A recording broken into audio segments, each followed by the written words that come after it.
Como colorir efeito de sangue nos seus desenhos. Isso é o que eu vou te ensinar hoje, a como fazer esses efeitos de sangue de ferimento no personagem. E é muito fácil de fazer, aliás. Eu vou te ensinar isso no vídeo de hoje e também vou passar diversas dicas extras de como melhorar sua pintura. Ficou curioso? Então bora lá. Oi pessoal, me chamo Eduardo e seja bem-vindo aqui ao canal. E se você não é inscrito ainda, tá esperando o que, cara? Se inscreve logo aí porque eu vou trazer muito tutorial e muita coisa aqui. Muito conteúdo bacana pra você melhorar no desenho. Então se inscreva aí pra você não perder nada, beleza? Deixe logo seu like aqui também nesse vídeo, porque, mano, isso ajuda demais. Isso é o que mais ajuda ao YouTube levar esse vídeo pra mais pessoas. E como eu tô começando agora no YouTube, isso vai ajudar demais. Então deixa seu like aí.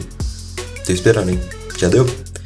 Então bora lá. A primeira coisa que a gente vai fazer é escolher as cores, que não é muita também não. E você provavelmente deve ter todas essas cores aí. Não é muito difícil de encontrar elas nas caixinhas. Geralmente na caixinha de 24 cores já tem todas essas cores que a gente vai precisar, que são o vermelho claro, o vermelho escuro e o preto. Primeiro passo: depois de você ter finalizado a pele do seu personagem, você vai pegar o lápis de cor vermelho escuro e você vai fazer uma camada fazendo esses movimentos de risquinho. Você vai pondo força no lápis no início, depois vai soltando. Só que cuidado para você não exagerar e acabar fazendo muitas camadas somente com essa cor, porque se você fazer muitas, isso vai acabar desgastando a sua folha e te impossibilitando de fazer mais camadas e misturar as outras cores. Segundo passo: depois de você fazer uma camada com o lápis vermelho escuro, agora você vai usar o lápis vermelho e vai fazer a mesma coisa. Com esses movimentos de risquinho, você vai pintar em cima do vermelho escuro, misturando as duas cores. Terceiro passo: feito isso, você vai vir com o lápis preto e vai fazer a mesma coisa com esses movimentos de risquinhos, só que focando pintar mais no meio do ferimento. E depois você vai vir com o lápis vermelho para suavizar um pouco do preto. E outra dica muito importante que eu tenho que passar aqui para vocês: escolha as cores bem antes de você pintar. Tem muita gente que não faz isso e vão escolhendo as cores aleatoriamente, mas uma hora ou outra isso pode acabar te prejudicando. Você pode acabar pegando uma cor errada e estragar todo o desenho. Então a dica que eu dou para vocês é: faça uma tabela de cores antes de vocês pintarem, com as sequências e as misturas prontas. Também é bom se escrever a parte do desenho que você vai usar essas cores. Com isso você não vai ficar perdido na hora da pintura. Isso também vai te economizar muito tempo e também você terá uma pintura muito mais fluida. E isso vai te ajudar demais, mano. Me ajudou muito nesse desenho de Jujutsu. Eu espero que vai ajudar vocês também. E essas foram as dicas que eu queria passar para vocês. Espero que vocês tenham aprendido alguma coisa, que eu tenha ajudado vocês de alguma forma. Então, para não perder mais nenhum conteúdo assim, deixe sua inscrição aí, deixe seu like também, porque isso vai ajudar demais e vai me motivar para trazer mais vídeo ainda aqui para vocês. E deixem aí nos comentários sugestões de desenhos e conteúdos, tutoriais que vocês querem ver aqui no canal. E com certeza eu vou trazer um dia aqui para vocês. E sejam criativos também. E antes que eu me esqueça, já tem speed completa desse desenho de Jujutsu aqui. Vou deixar aqui na descrição um link para vocês assistirem a speed desse desenho completinha, beleza? Muito obrigado por ter assistido o vídeo até aqui. E mais uma vez, se inscreve aqui no canal para você não perder nada. Deixa teu like, passa lá no meu Instagram, eu passo dicas lá nos stories. Eu creio que isso vai te ajudar demais também. Então é isso, gente. Até o próximo vídeo. Fica com Deus. Valeu.